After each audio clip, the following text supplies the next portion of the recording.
नमस्सर्वेभ्यः। लघुसिद्धान्तकौमुद्याः अस्मिन् वर्गे सर्वेषां स्वागतम्। येनाक्षरसमाम्नायमधिगम्य महेश्वरात् कृत्स्नं व्याकरणं प्रोक्तं तस्मै पाणिनये नमः। वाक्यकारं वररुचिं भाष्यकारं पतञ्जलिं पाणिनिं सूत्रकारं च प्रणतोऽस्मि मुनित्रयम्। नत्वा सरस्वतीं देवीं शुद्धां गुण्यां करोम्यहं पाणिनीयप्रवेशाय लघुसिद्धान्तकौमुदीम्। आदौ सूत्राणि पठामः।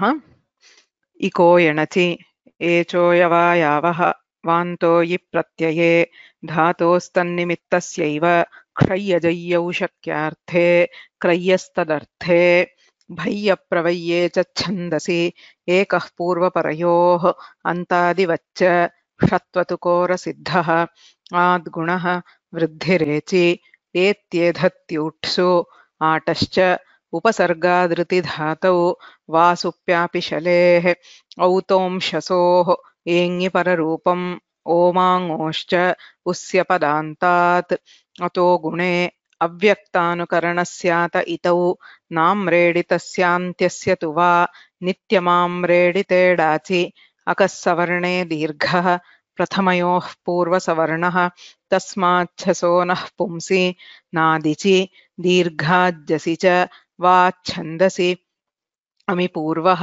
सम्प्रसारणाच्च एङः पदान्तादति ङसिङसोश्च ऋत उत ख्यत्यात् परस्य अतोरोरप्लुतादप्लुते हषि च। लघुसिद्धान्तकौमुद्याः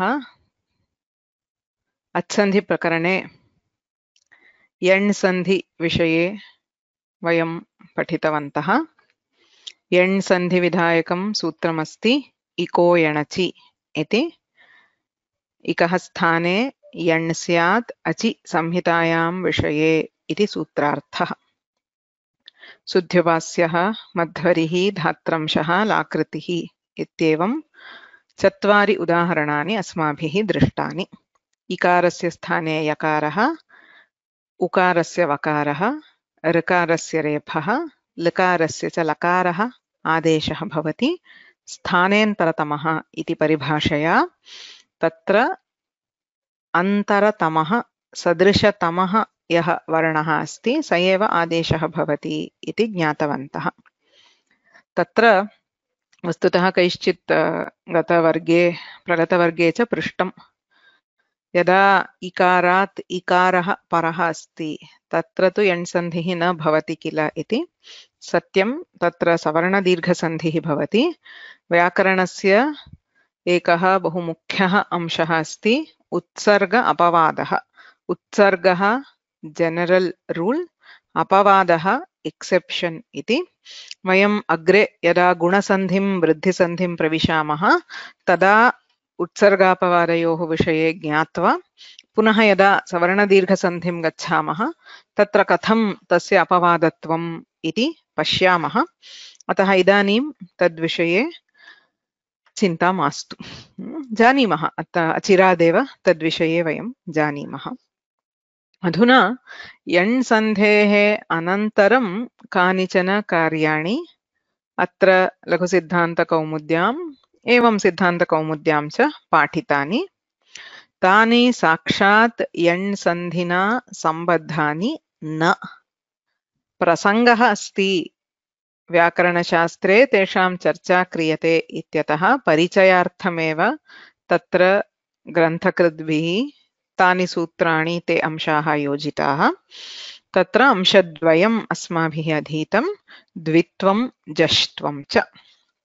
तत्र सुध्युपास्यः इत्यत्र सुधी उपास्यः इति विग्रहः, सुधीभिः उपास्यः इति समस्तपदं समस्तपदे सर्वदा प्रातिपदिकरूपेण भवति। वस्तुतः सुधी उपास्य इति प्रातिपदिकरूपे भवति, सुध्युपास्य इति समस्तपदं, ततः तत्र सुप्रत्ययस्य योजनं भवति।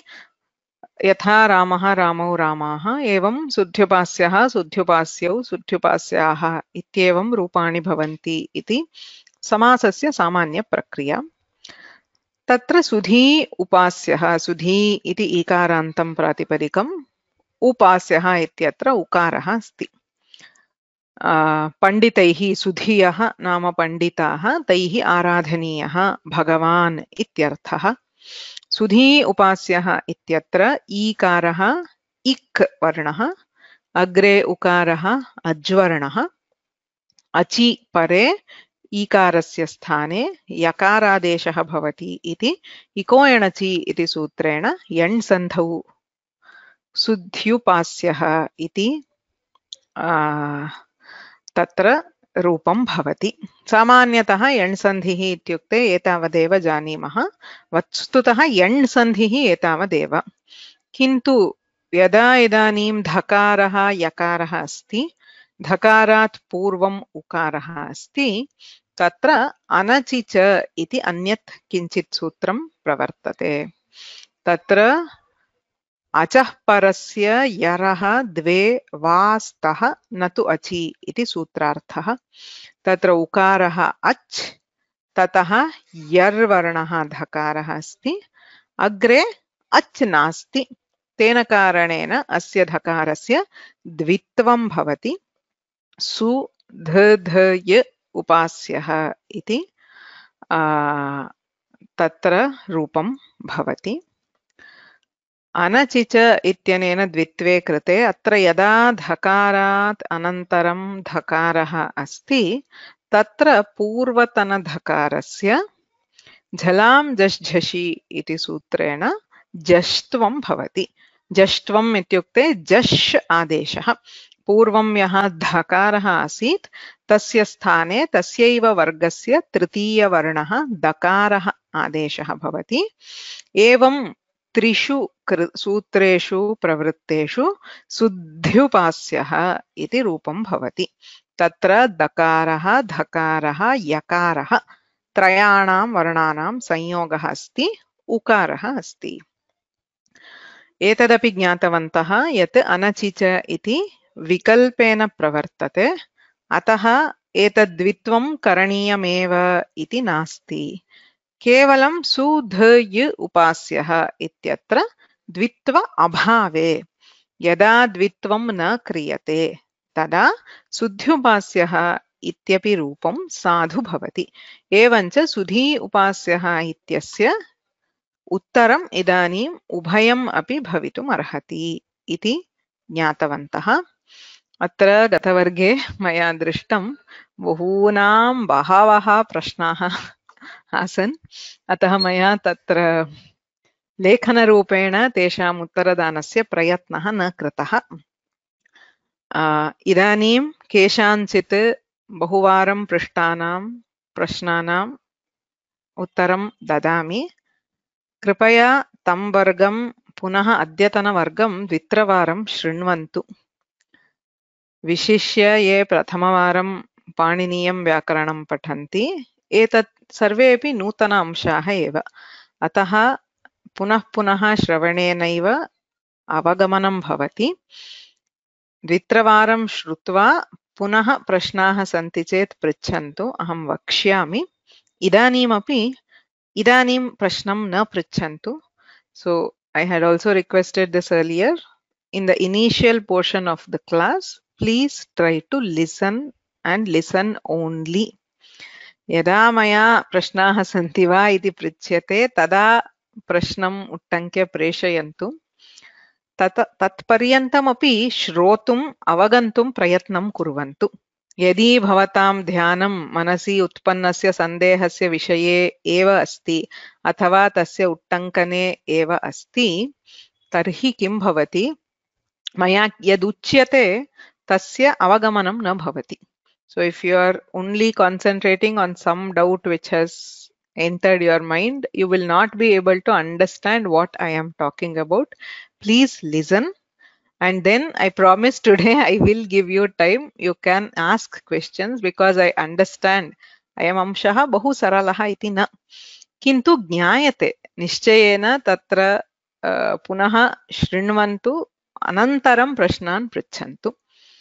Idanim अत्र द्वित्वस्य विषये केचन न वस्तुतः बहवः प्रश्नाः आसन् केषाञ्चित् प्रश्नानां संक्षेपरूपेण उत्तरं दातुं प्रयते द्वित्वं नाम किम् इति चेत् एकस्य वर्णस्य द्विवारम् उच्चारणं द्वित्वं द्वि तस्य भावः द्वित्वम् इत्युच्यते अत्र वर्णस्य भवति कदाचित् तु पदानामपि द्वित्वं भवति यथा पुनः पुनः मुहुर्मुहुः इत्यादि वयं प्रयोगं कुर्मः पदद्वित्वम् इति एकं कार्यमस्ति वर्णद्वित्वम् इत्यपि अस्ति व्याकरणे द्वित्वस्य आगमस्य कः भेदः इत्यपि बहुभिः पृष्टं मया गतवर्गेऽपि किञ्चित् उक्तं पुनः वदामि आगमः इत्यत्र कश्चित् एकः वर्णः बहुषु योज्यते यथा अडागमः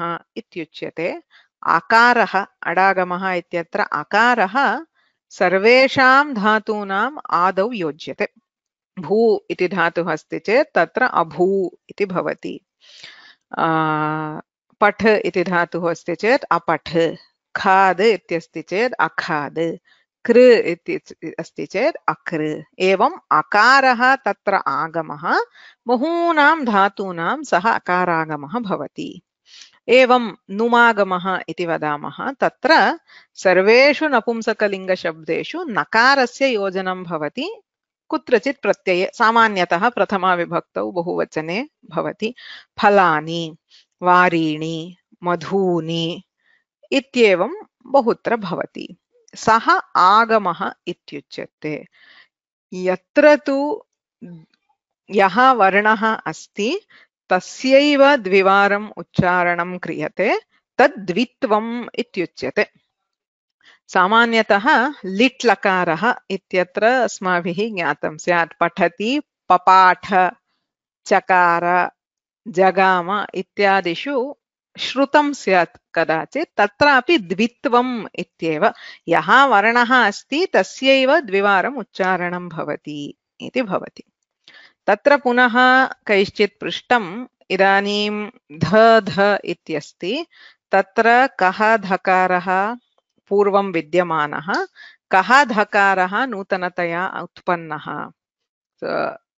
the general impression is पूर्वम् एकः आसीत् इदानीम् अपरः योज्यते इति तथा न it is not that तत्र सुध ध इत्यत्र यः धकारद्वयं श्रूयते सः पूर्वम् एकः धकारः तेन सह द्वितीयः धकारः योजितः इत्यर्थः न तत्र to borrow an expression or an example given by Nilesh Mahodaya it's a very apt example there is the concept of cell division okay if यदि जीवशास्त्रस्य biology इत्यस्य अध्ययनं बहु प्रौढमिति न प्राथमिकदशायां वा कृतं तत्र सेल् डिविजन् इति एकः अंशः भवति सर्वेषु भवति इत्युक्ते all bodies are made of cells किन्तु विशिष्य एक सिंगल सेल्ड ऑर्गेनिज्म इति स्वीकुर्मः तत्र पूर्वम् एकं सेल् भवति तस्यैव विभजनं कृत्वा रिप्रोडक्शन इति यदुच्यते तस्यैव विभजनं भवति इदानीं नूतनं द्वयं दृश्यते पूर्वम् एकं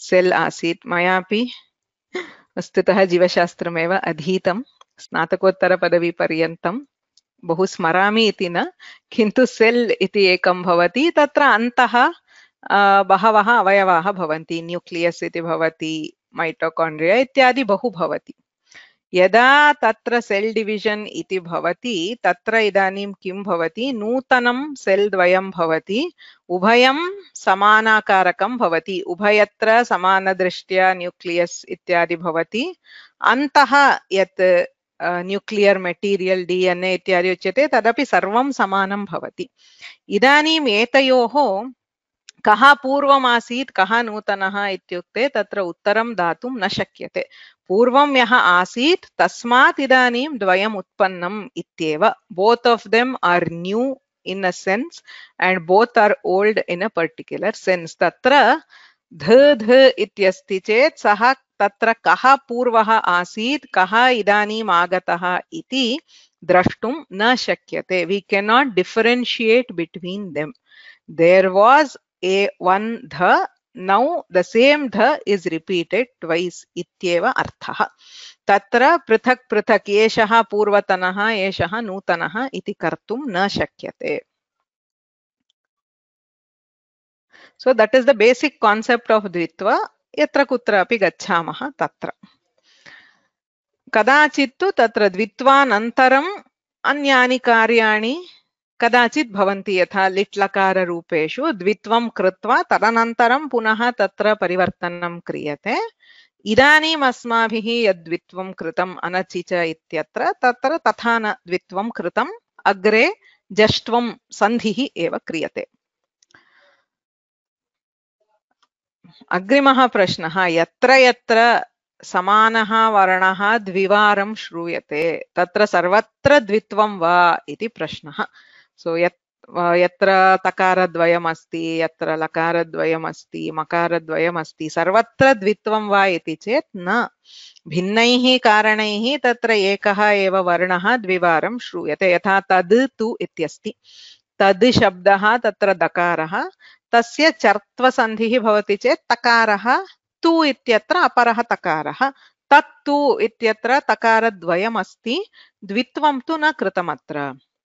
एवं भगवत् लीला इत्यस्ति, तत्र परसवर्णसन्धिः इति कथ्यते. तकारस्य स्थाने लकारः आदेशः भवति.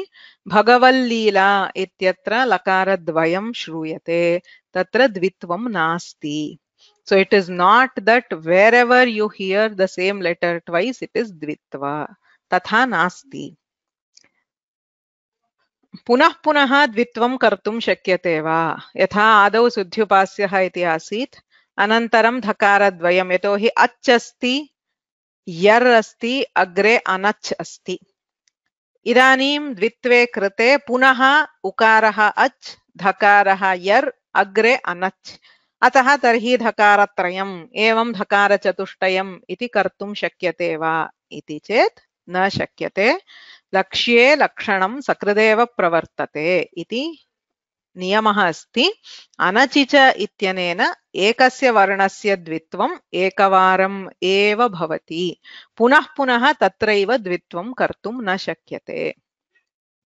अन्यः वर्णः अस्ति चेत्, अग्रे पुनः वदामि, अत्र उपास्यः इत्यस्ति, एकस्मिन् पदे एकवारं भवति इति नियमः न. अस्य धकारस्य अनचिच इत्यनेन एकवारमेव द्वित्वं भवति इत्यर्थः. अत्र सकारः अस्ति अस्मिन् पदे, तस्य द्वित्वं भवितुम् अर्हति, तस्य अस्य च सम्बन्धः नास्ति.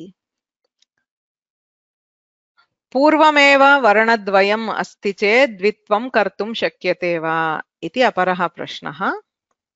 यदि द्वित्वं न कृतं तर्हि यथा अत्र तत्तु इत्यस्ति अथवा भगवल्लीला, अत्र निश्चयेन अनचिच इत्यनेन द्वित्वं कर्तुं शक्यते.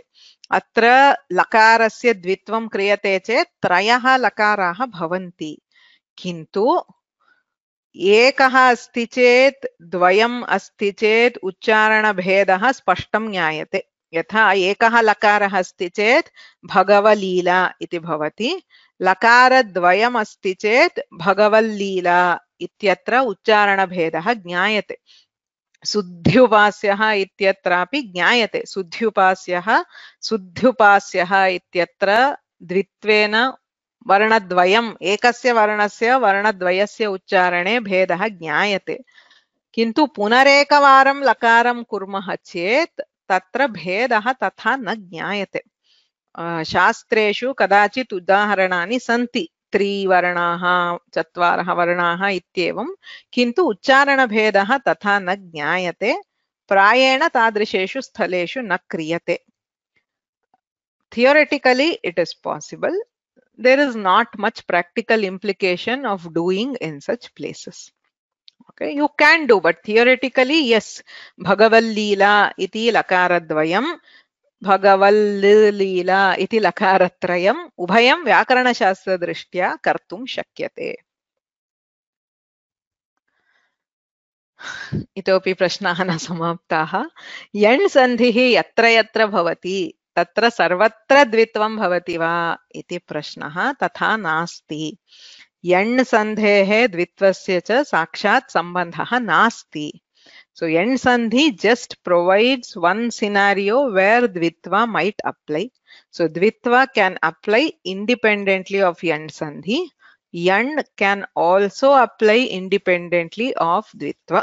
Yatha atra L akritihi ityasti. Tatra Lakarasya sthane Lakaraha. Yan Sandhihi kritaha. किन्तु लकारात् पूर्वम् अच्वर्णः नास्ति. अतः अत्र द्वित्वं न भवति. एवमेव प्रायः अभ्यासेऽपि नृ आत्मजः इति आसीत्, यत्र नृरात्मजः इति. तत्र पूर्वम् अज्वर्णः नास्ति चेत् अनचिच इत्यनेन द्वित्वं न भवति. So it is not compulsory that everywhere you do yan you have to do द्वित्व. द्वित्वस्य निमित्तं भिन्नं, यण् सन्धेः निमित्तं भिन्नं. यण् सन्धि निमित्तं यत्र अस्ति तत्र यण् भवति.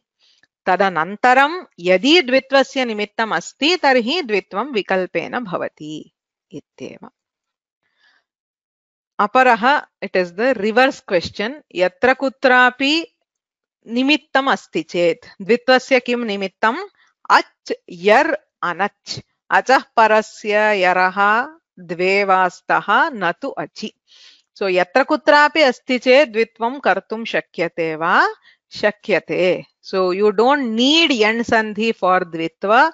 You don't need dvitva compulsorily after yan sandhi. There is no correlation to each other.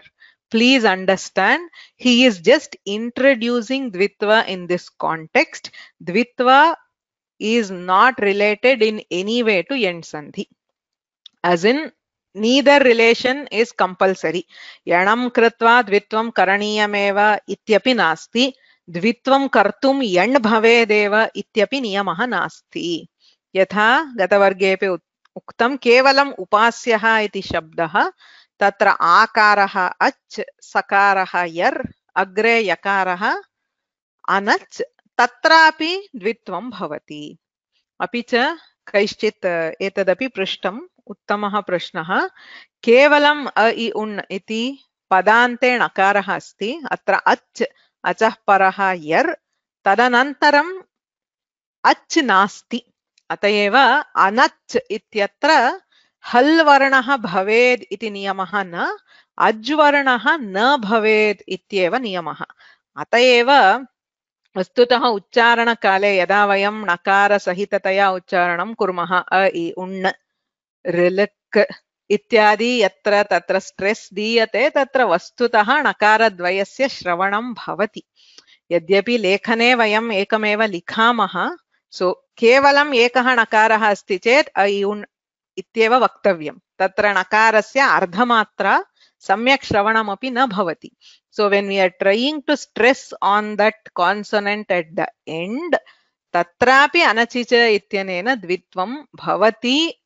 अनुभवे अपि श्रूयते. अ इ उण् इति अत्र णकारस्य विशिष्य उच्चारणं क्रियते, तत्र द्वित्वं भवितुम् अर्हति अनचिच इत्यनेन श्रूयते अपि. अत एव द्वित्वस्य प्रयोगः कुत्र श्रूयते इत्यपि बहुभिः पृष्टम्.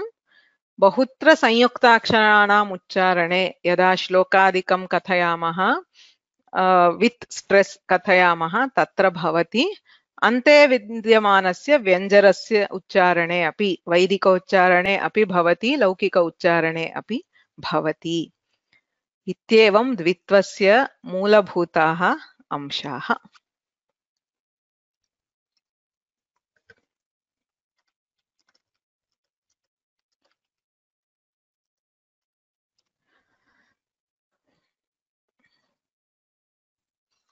Okay.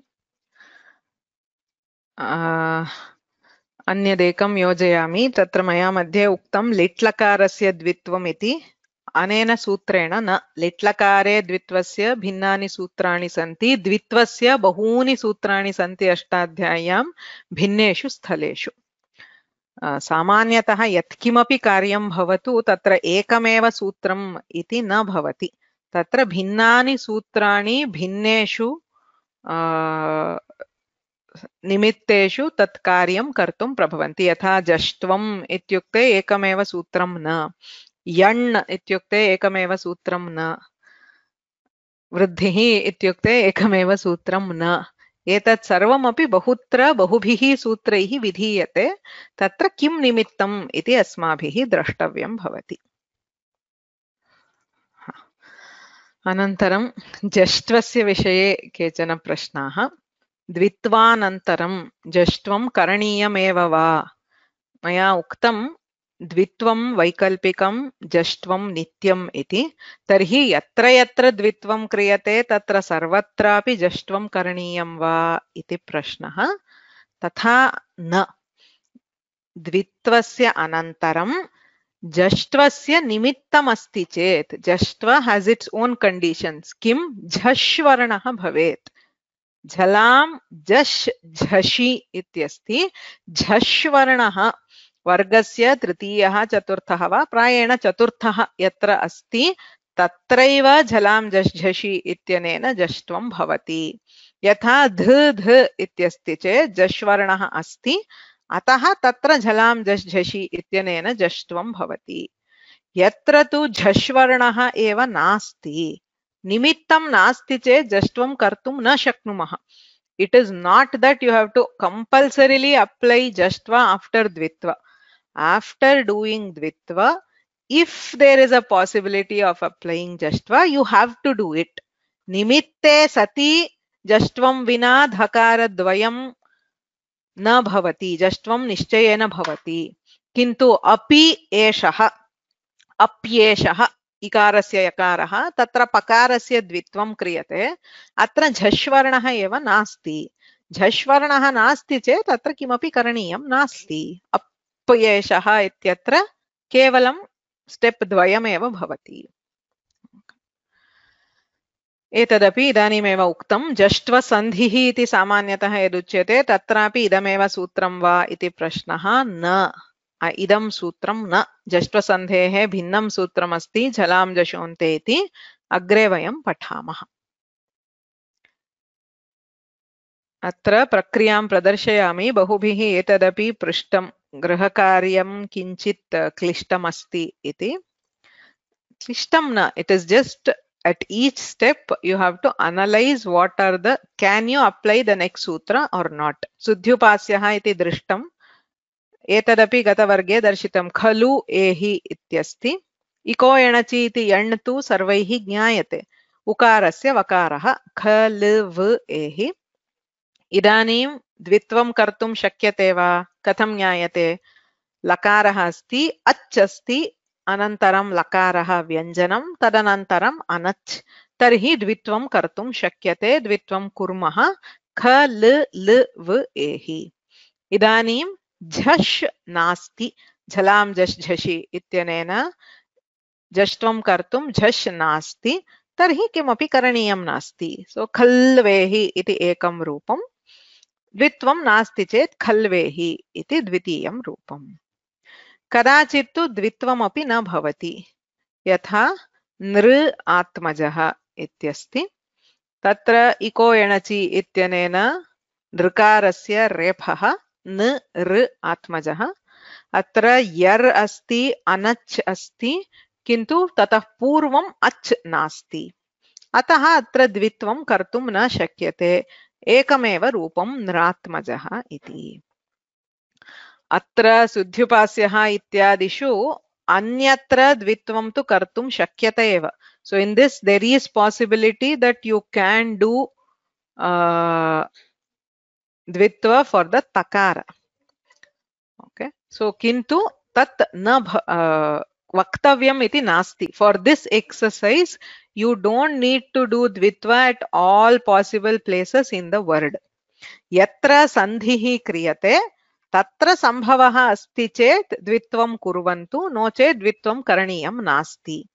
सत्यं, if you can do the dvitva in atmajah and you can say nratmajah iti शुद्धमेव, किन्तु अत्र अभ्यासे तत् सर्वं करणीयम् इति नापेक्ष्यते. यत्र सन्धिः अस्ति तदनन्तरं द्वित्वस्य सम्भवः अस्ति चेत् कुर्वन्तु इत्येव अपेक्षा।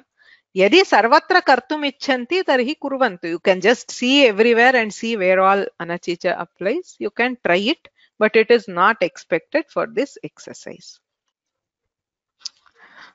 एवं च अन्येषु स्थलेषु द्वित्वं प्रदर्शनीयमिति नास्ति. यदि शक्यते तर्हि प्रदर्शयन्तु, नो चेत् चिन्ता नास्ति.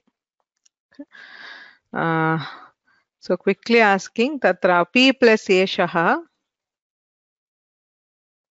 तत्र यण् सन्धिः क्रियते, द्वित्वं क्रियते चेत् अप प एषः. अत्र शकारस्य पकारस्य जष्ट्वं भवति वा बकारः भवति वा इति केनचित् पृष्टं. न भवति. You cannot simply replace with the third letter. You have to check for the condition. निमित्तं किं? झलां झष् कदा भवति? झषि परे भवति. अग्रे विद्यमानः वर्णः झष् वर्णः वा इति द्रष्टव्यम्. यदि झष् वर्णः नास्ति तर्हि जष्ट्वं कर्तुं न शक्यते. अतः पकारस्य बकारः न भवति. You cannot blindly apply any sutra in Vyakarana. Every step you have to check, are the conditions satisfied. तस्य तस्य सूत्रस्य यद्यद् निमित्तम् अस्ति तत् सर्वम् अस्ति वा इति दृष्ट्वा एव सूत्रस्य प्रयोगः कर्तव्यः. केवलं शुद्ध्युपास्यः इत्यत्र सूत्रत्रयं प्रवर्तते इत्यतः सर्वत्र सूत्रत्रयं न प्रवर्तते. ओके, एतत् सर्वं तु पुनरावर्तनमेव, किन्तु नूतनाः अंशाः इत्यतः मया पुनः एषां विषये किञ्चित् उक्तम्. इदानीम् अग्रे गच्छामः.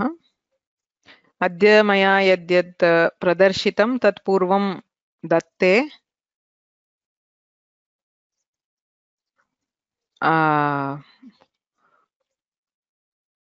हैण्डौट् मध्ये नासीत्.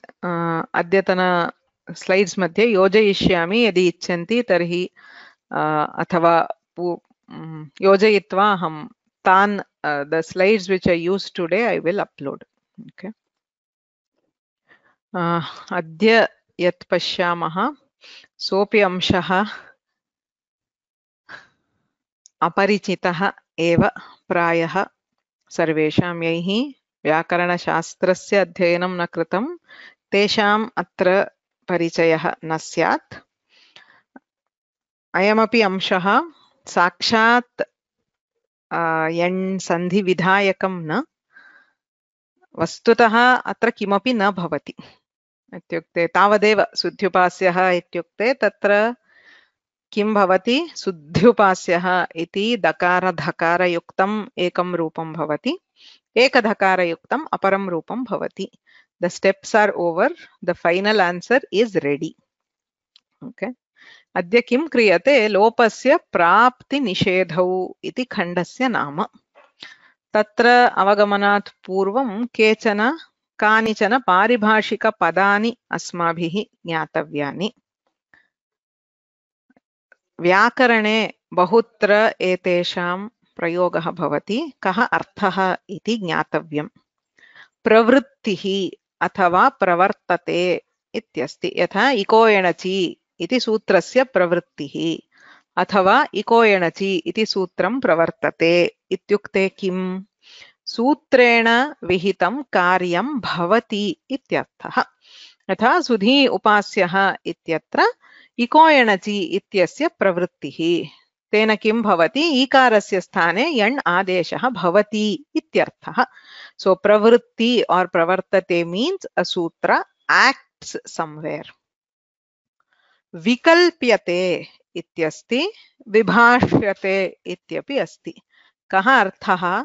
Sutrena vihitam karyam va bhavati. Yatha anachicha ityanena dvitvam vikalpena bhavati. So vikalpa iti shastre, अस्मिन् शास्त्रे ऑप्शन इत्यर्थः. विकल्प शब्दस्य अन्ये अपि अर्थाः सन्ति. यथा योगशास्त्रं गच्छामः चेत् तत्र भिन्नः एव अर्थः भवति. व्याकरणशास्त्रे अस्य ऑप्शन इत्यर्थः. तत्र रूपद्वयं शक्यते. एकत्र सूत्रेण विहितं कार्यं भवति अपरत्र न भवति। यथा सुध्युपास्यः इत्यत्र यण् द्वित्वं कदाचित् न भवति, कदाचित् भवति। प्राप्नोति अथवा प्राप्तिः इति अपरम् अस्ति। सो प्रवृत्तिः वर्सस् प्राप्तिः इत्यनयोः भेदः अस्ति। प्राप्तिः अथवा प्राप्नोति इत्युक्ते सूत्रम् अत्र प्रवर्तते वा इति आशंका। So it is a doubt which is raised or a possibility of a sutra applying in a particular context. वस्तुतः तत्र तत्सूत्रं न प्रवर्तते इत्येव अर्थः। यत्र यत्र प्राप्नोति अथवा प्राप्तिः इत्युच्यते तत्र वस्तुतः सूत्रविहितं कार्यं न भवति, किन्तु भवति वा इति there is a possibility of a particular sutra acting. That possibility is denoted by the term praptihi अथवा प्राप्नोति। इको एणचि इति सूत्रं प्रवर्तते इत्युक्ते तत्र इको एणचि इत्यनेन यणादेशः भवति इत्येव अर्थः। किन्तु इको एणचि इति सूत्रं प्राप्नोति इत्युक्ते केनचित् कारणेन तत्र यण् न भवति, किन्तु भवेद्वा इति आशंका अस्ति। यथा अत्रैव अधुना एव मया उक्तं, यथा गिरि ईशः इत्यस्ति। गिरि प्लस ईशः इत्यस्ति। अत्र इको एणचि इति सूत्रस्य प्राप्तिः अस्ति। प्राप्तिः अस्ति इत्युक्ते किम्? तस्य सूत्रस्य निमित्तं तत्र अस्ति इत्यर्थः। यथा अत्र इकारः अस्ति, ईकारः अस्ति, इकारः इक्, अग्रे ईकारः अच्, इकः स्थाने अचि परे यण् भवति इत्यनेन यकारादेशः भवति वा इति आशंका। आशंका means a doubt. You're raising a question, can I do इको एणचि here? That is called प्राप्ति। अत्र इको एणचि इत्यस्य सूत्रस्य प्राप्तिः अस्ति, किन्तु न भवति। किमर्थं न भवति? अग्रे अपवादसूत्रम् अस्ति, अकस्सवर्णे दीर्घः इत्यनेन there is an exception which is stated which will prevent this sutra from operating. Okay, so there is prapti. सुधी उपास्यः इत्यत्र तु इको एणचि इति सूत्रं प्रवर्तते. The sutra is actually acting there. So that is pravritti. Whereas in some other context, if we can raise a question, will इको एणचि act? Why? Because the conditions seem to be satisfied. It is a seeming thing. There is something else which we don't know. That is why we say, okay, इको एणचि इति भवेद् इति वदामः, किन्तु अन्यत् किमपि सूत्रम् अस्ति यः बाधते. Right? So, prapti is raising a question if there is the possibility of applying a sutra. यत्र प्राप्तिः अस्ति तत्र तत् न प्रवर्तते इति वक्तुं तत्र निषेधः भवति अथवा बाधः भवति. So we say nishedha or badha. Badha means that which prevents this sutra from acting. So there is a possibility for something to act, that is prapti. So that which prevents it from acting is nishedha or badha. Ubhayam kriyate. Tarhi tatra akassavarne dirghah iti sutram इको एणचि इति सूत्रं बाधते. It prevents इको एणचि because of a specific reason. Okay. So prapti and then nishedha or badha. Nishedha is directly saying, okay, this sutra will not come. Whereas badha is saying something else will happen instead of this sutra. So कश्चित् भेदः अस्ति, किन्तु एवं भवति. सूत्रस्य अप्रवृत्तौ कारणम्. पूर्वं किमुक्तं प्राप्तिः इत्युक्ते सूत्रं न प्रवर्तते. तत्र किं कारणं, किमर्थं तत् सूत्रं न प्रवर्तते इति चेत् कञ्चित् निषेधः There can be a direct negation or badhaha. There can be some other sutra which will overrule this sutra. Prapti purvakaha nishedhaha. Yatra praptihi asti tatraiva nishedhaha vaktavyaha. Yadi tatra udaharanartham giri ja ityasti.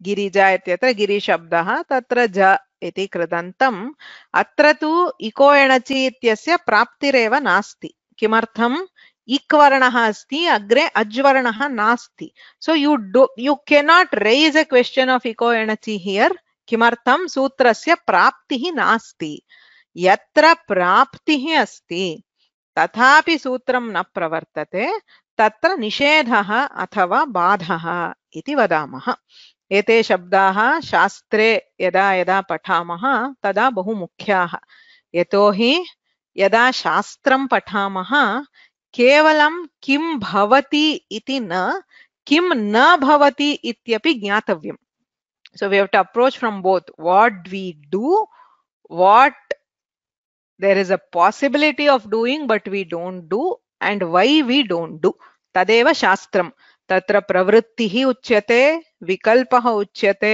प्राप्तिः उच्यते निषेधः अपि उच्यते वयं प्राथमिकस्तरे किं कुर्मः केवलं प्रवृत्तिम् एव पश्यामः so the first step is just knowing okay there is यण् सन्धि अग्रे किं कुर्मः विकल्पं जानीमः ओहो अत्र एवमपि भवति एवमपि भवितुमर्हति रूपद्वयमस्ति इति जानीमः तद्वयं तु प्रयोगार्थं तावता अलम् यदि वाक्यप्रयोगः कर्तव्यः अस्तु किं भवति सुध्युपास्यः इत्यत्र यण् भवति गणेशः इत्यत्र गुणः भवति तावता अलम् कदाचित् तु किं भवति कण्ठोष्ठं वा कण्ठौष्ठं वा दन्तोष्ठं वा दन्तौष्ठं वा इति चेत् तत्र विकल्पः उभयं साधु अस्तु तर्हि अहं यदिच्छामि तस्य प्रयोगं करोमि इति प्रयोगार्थम् एतयोः ज्ञानेन अलम् किन्तु यदा शास्त्रं गच्छामः कोऽपि पृच्छति किमर्थं गिरि ईशः इत्यत्र यण् सन्धिः न भवति इति पृच्छति चेत् तत्र कथं प्राप्तिः कथं बाधः अथवा निषेधः इत्यपि ज्ञातव्यं भवति शास्त्रे सर्वत्र उच्यते कदाचित् तु केवलम् अन्यस्य सूत्रस्य प्रवृत्तिः भवति वा इति पृष्ट्वा न भवति इति उत्तरं दीयते तत्तु शास्त्रज्ञानार्थमेव क्रियते तदेव अद्य अस्माभिः अत्र क्रियते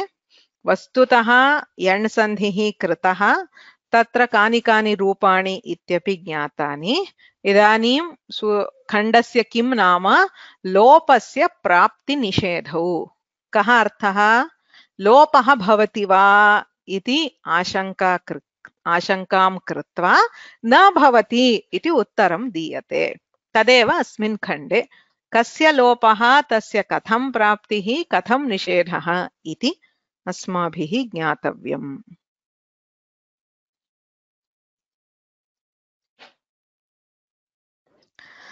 I think I spent a lot of time today in the last one. If I start today, I don't think I will be able to finish this. Okay. So I'll answer a few questions. I have just given an introduction. I would like to start this next week because I don't want a break in between. I want to finish this as one. So we will take this up in the next class. I'll answer a few questions. Is prapti the same as prasaktihi? Satyam prasaktihi ityapi uchyate, praptihi ityapi uchyate, samanarthakam. So is prapti always followed by nishedha? Satyam. Yada praptihi ityuchyate, we are implying that it actually does not act. So why it does not act should always come. So it can be, as I said, nishedhaha athava badhaha. So it can directly be saying A does not come, or it can be saying instead of A we do B. something else can overrule this. अतः प्राप्तिः इत्युक्ते तत्र सर्वथा निषेधः अथवा बाधः भवत्येव. प्रवृत्तिः प्राप्तिः इत्यस्य आङ्ग्लभाषया किम्? I don't know if there is a exact term. I am not very familiar with the exact term. As I said, prapti is the possibility of applying something, whereas pravritti is actual application of some sutra or the karya. Okay. So prapti means there is a possibility of doing something, but you will not actually do it because something else will prevent it.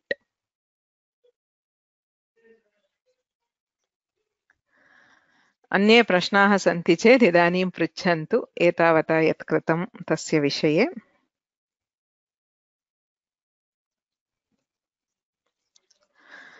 द्वित्वं सन्धिकार्यं भवति वा न वा? यदि भवति तर्हि द्वित्वं सामान्यतः सन्धिषु न पठ्यते. For whatever reasons, the main kinds of dvitva are not technically sandhi karyas. Okay, so they require some other kind of nimitta. Anachicha ityatra yad dvitvam kriyate, it is a kind of sandhi karya.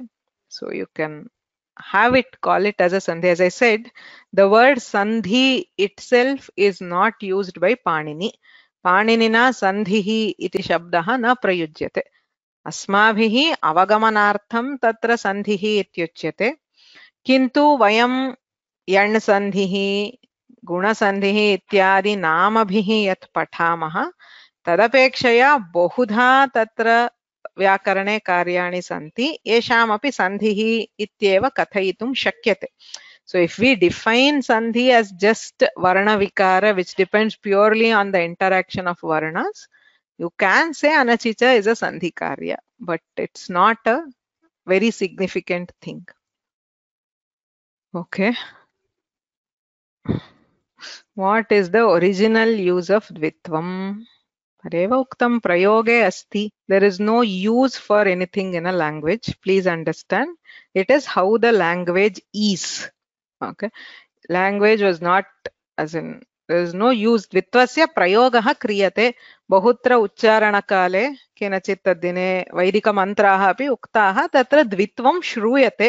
पाणिनिना तु तस्य अवगमनार्थम् एकं सूत्रं निर्मितम् इत्येव. It is not, मया पुनः पुनः उच्यते, Panini did not create an artificial structure. So it is not that he created dvitva, so there must be some use for dvitva. Why did he create it? Paninina kopi prayogah ekah api shabdah paninina na srishtah. भाषायां ये शब्दाः आसन् तेषाम् अवगमनार्थं तेन एका व्यवस्था निर्मिता. भाषायां द्वित्वरूपाणि अपि श्रूयन्ते, द्वित्वरहितरूपाणि अपि श्रूयन्ते. तदर्थं तत्र विकल्पः. किमर्थं विकल्पः इति चेत् द्वेधा अपि प्रयोगः श्रूयते भाषायाम्, अतः तत्र विकल्पः. सर्वत्र तथैव, यथा दन्तोष्ठं दन्तौष्ठम् इति रूपद्वयमपि शिष्टैः प्रयुज्यते, अतः पाणिनिना तत्र सूत्राणि निर्मितानि. विकल्प्यते इत्यस्य उदाहरणं दातुं शक्यते वा?